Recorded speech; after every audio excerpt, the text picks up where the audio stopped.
दोस्तों सबसे पहले तो जरा इस डेटा को देखिए। साल 2023 में गूगल मैप्स ने करीब 11 बिलियन डॉलर्स की कमाई की है और सिर्फ गूगल का यह एक प्लेटफॉर्म ही करीब 62 बिलियन डॉलर्स की वैल्यूएशन रखता है। ये इतने ज्यादा पैसे हैं कि गूगल मैप्स अपने आप में ही दुनिया की 300 सबसे वैल्यूएबल कंपनीज की लिस्ट में आ सकता है। इनफैक्ट दुनिया में तो सिर्फ 90 देश ही ऐसे हैं जिनके जीडीपी तक 62 बिलियन डॉलर्स से ज्यादा है। लेकिन दोस्तों मजे की बात तो ये है कि गूगल ने इस मैपिंग प्लेटफॉर्म को जिस कीमत पर खरीदा था ना, उतना पैसा तो गूगल मैप्स आज एक हफ्ते में ही कमा लेता है। और हाँ, सवाल तो ये भी है कि जिस गूगल मैप्स में हमें कोई एडवर्टीजमेंट देखने को नहीं मिलता, उससे गूगल आखिर इतनी कमाई कर कैसे रहा है, और गूगल मैप्स के वो कौन से ऐसे सीक्रेट्स हैं जो कि हम इंसानों के लिए काफी खतरनाक साबित हो सकते हैं। सब कुछ जानेंगे आज की इस वीडियो में। तो दोस्तों हमारी कहानी शुरू होती है साल 2003 से, जब लार्स और जेम्स नाम के दो भाई ऑस्ट्रेलिया के सिडनी में वेयर टू टेक्नोलॉजीज नाम की कंपनी शुरू करते हैं। इनका आइडिया एक ऐसे डेस्कटॉप एप्लीकेशन बनाने का था जहां लोग मैप्स को देख सकें। पर कुछ समय के बाद इन्हें रियलाइज होता है कि डेस्कटॉप एप्लीकेशन को बनाना बहुत झंझट भरा काम है और इसे यूज करना भी काफी कठिन होता है। ऐसे में लार्स और जेम्स एक वेब बेस्ड प्लेटफॉर्म बनाने पर काम करने लगते हैं, लेकिन बहुत जल्द उन्हें समझ आ जाता है कि इसके लिए जरूरी पैसे और रिसोर्सेज को वो अकेले अरेंज नहीं कर पाएंगे। ऐसे में अक्टूबर 2004 में वो वेयर टू टेक्नोलॉजीज को सिर्फ 50 मिलियन डॉलर्स में ही गूगल को बेच देते हैं। इसी साल गूगल ने की होल और जिप डैश नाम की दो और कंपनीज को भी एक्वायर किया था, जो कि मैप डेवलपमेंट के ही फील्ड में काम कर रही थी। एक तरफ जहां वेयर टू टेक्नोलॉजीज रोड और गलियों के मैप्स को बनाने में लगा था, वहीं की होल का फोकस एक बड़े रीजन की मैपिंग करने पर था। और इस कंपनी को भी गूगल ने 35 मिलियन डॉलर्स की बेहद सस्ती कीमत पर एक्वायर किया था। लेकिन दोस्तों इन सभी में जिप डैश गूगल के लिए सबसे बड़ी डील साबित हुई, और कहा तो ये भी जाता है कि शायद ये गूगल के इतिहास की बेस्ट डील्स में से एक थी। जिप डैश लोगों के मोबाइल फोन्स के लोकेशन डेटा को यूज करके रियल टाइम में ट्रैफिक स्टेटस बताता था, और गूगल ने जिप डैश को सिर्फ और सिर्फ 2 मिलियन डॉलर्स में ही अपने नाम कर लिया था। एक्चुअली उस टाइम तक कोई भी अंदाजा नहीं लगा सकता था कि लोकेशन डेटा को यूज करके ट्रैफिक स्टेटस बताना कितना बड़ा गेम चेंजर साबित हो सकता है। यही रीजन है कि जिप डैश के फाउंडर्स ने खुशी खुशी 2 मिलियन डॉलर्स में अपना रेवोल्यूशनरी आइडिया गूगल को बेच दिया था। लेकिन अब आपके दिमाग में ये सवाल तो जरूर आ रहा होगा कि आखिर गूगल एक के बाद एक मैप डेवलपमेंट से जुड़ी कंपनीज को खरीद क्यों रहा था। तो दोस्तों ये वो दौर था जब नेविगेशन इंडस्ट्री को याहू मैप्स और मैप क्वेस्ट जैसी एप्लीकेशन डोमिनेट कर रही थी। यह एप्लीकेशन आज की तरह एडवांस तो नहीं थी, पर उस समय के लोगों की सारी जरूरतें पूरी कर रही थी।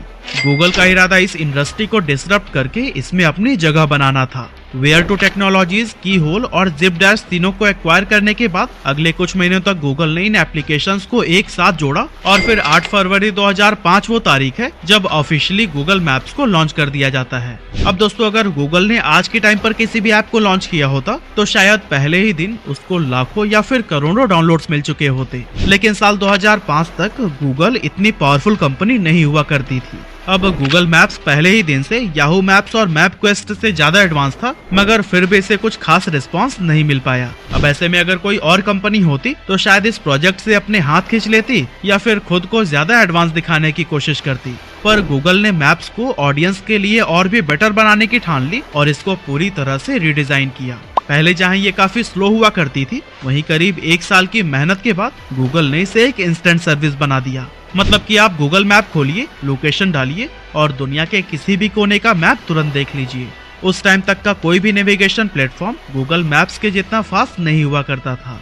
की होल कंपनी की एक्विजिशन से गूगल को जो मैप मिले थे, उन्होंने उन सारे मैप्स को जोड़कर एक नया फीचर ऐड किया, जिसे कि आज हम सैटेलाइट व्यू के नाम से जानते हैं। वैसे आपको बता दूं कि सैटेलाइट व्यू का मतलब ये बिल्कुल नहीं है कि इन फोटोग्राफ्स को हमेशा ही धरती का चक्कर लगाते ही सैटेलाइट से ही लिया जाता है। कई बार तो ये नज़ारे एरोप्लेन से ही क्लिक कर लिए जाते हैं। अब दोस्तों फास्ट स्पीड और सैटेलाइट व्यूज जैसे फीचर्स ने गूगल मैप्स को लोगों के लिए काफी इंटरेस्टिंग एप्लीकेशन बना दिया था। और क्या आपको याद है, कई बार तो हम लोग इस पर अपने और अपने जान पहचान के लोगों के घर खोजने में ही घंटों बिता दिया करते थे। अभी ये फीचर्स रफ्तार ही पकड़ रहे थे कि 25 मई 2007 को गूगल ने स्ट्रीट व्यू को भी लॉन्च कर दिया। ये गूगल का एक शानदार प्रोजेक्ट था, जिसके लिए उन्होंने दुनिया की हर सड़क से स्ट्रीट व्यू कार्स को गुजारकर वहां की फुटेजेस कैप्चर की थी। और जहां पर कार्स नहीं जा सकती थी, वहां पर गूगल ने स्नो मोबाइल्स को भेजा। साथ ही अफ्रीका और मिडिल ईस्ट के कई सारे रेगिस्तानी इलाकों में तो कैमल्स की भी मदद ली गई।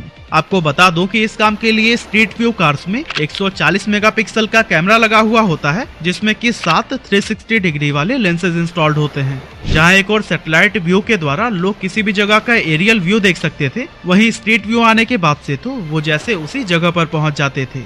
और इन दोनों ही फीचर्स ने गूगल मैप्स को बहुत ज्यादा पॉपुलर बना दिया। पर दोस्तों, गूगल के मैप सर्विस को असल पॉपुलैरिटी सितंबर 2008 से मिलना शुरू हुआ, जब गूगल के द्वारा ही एंड्रॉइड को लॉन्च किया गया था। आज दुनिया भर में करीब 360 करोड़ एंड्रॉइड यूजर्स हैं, जिनके फोन्स में गूगल मैप्स प्री इंस्टॉल्ड ही मिलता है। साथ ही आपको बता दूं कि आज हर महीने करीब 100 करोड़ लोग गूगल मैप्स का इस्तेमाल कर रहे हैं। अब दोस्तों, ये सब सुनने में आपको जितना फैसिनेटिंग लगता है, गूगल के लिए ये उतना ही चैलेंजिंग टास्क था। इमेजिन करिए कि सैटेलाइट व्यू को बनाने के लिए गूगल ने कितने ही प्लेन्स को हवा में उड़ाया होगा और कितने सारे सैटेलाइट से डेटा कलेक्ट किया होगा। स्ट्रीट व्यू को डेवलप करने के लिए दुनिया की हर रोड पर कार घुमाने से लेकर उस पर इंस्टॉल्ड हाई क्वालिटी कैमरा और दूसरे इक्विपमेंट का खर्चा भी बहुत ज्यादा होता है। इतने सारे डेटा को स्टोर करके रखने के लिए स्टोरेज डिवाइसेस और 100 करोड़ एक्टिव मंथली यूजर्स के लिए सर्वर्स को मेंटेन करके रखना, ये सारा काम कठिन होने के साथ साथ काफी खर्चीला भी है। इस तरह से हम अपने सवाल पर आते हैं कि जब गूगल मैप्स हर इंसान के लिए पूरी तरह से फ्री है, तो आखिर गूगल इससे पैसे कैसे कमाता है? तो दोस्तों, आपको बता दूं कि गूगल मैप्स मेनली 2 तरीके से पैसे कमाता है। पहला एडवर्टीजमेंट और दूसरा एपीआईज। अब यूट्यूब जैसे प्लेटफॉर्म पर गूगल के लिए रेवेन्यू कमाने का सबसे बड़ा जरिया एडवर्टीजमेंट ही होता है। पर क्या आपने कभी गूगल मैप्स के बीच में ऐड देखी है? जस्ट इमेजिन आप लेफ्ट और राइट टर्न के बीच कंफ्यूज हो रहे हो और गूगल आपको सही रास्ता बताने से पहले 30 सेकेंड का ऐड देखने को कहे। आई गेस ऐसा इनकन्वीनियंस तो आपने गूगल मैप पर कभी भी फेस नहीं किया होगा। तो भाई, सवाल यही है कि आखिर गूगल इसमें ऐड लगा कहाँ रहा है? अब दोस्तों, आपने नोटिस किया होगा कि जब हम गूगल पर अपने आसपास किसी रेस्टोरेंट या दूसरे बिजनेसेस के बारे में सर्च करते हैं, तो फिर गूगल आपको काफी सारे सजेशंस दिखाता है। अब वैसे तो बिजनेसेस के लिए गूगल पर लिस्टिंग करना बिल्कुल फ्री होता है, पर आपको अगर एक प्रीमियम लिस्टिंग करनी है जिससे आपका बिजनेस तमाम बिजनेसेस के बीच अलग से हाईलाइटेड हो और उसकी ब्रांडिंग क्लियरली नजर आए, तो फिर गूगल इसके लिए आपसे कुछ फी चार्ज करता है। हालांकि मैप्स के केस में गूगल के लिए बिजनेस एडवर्टीजमेंट से होने वाला रेवेन्यू काफी कम होता है।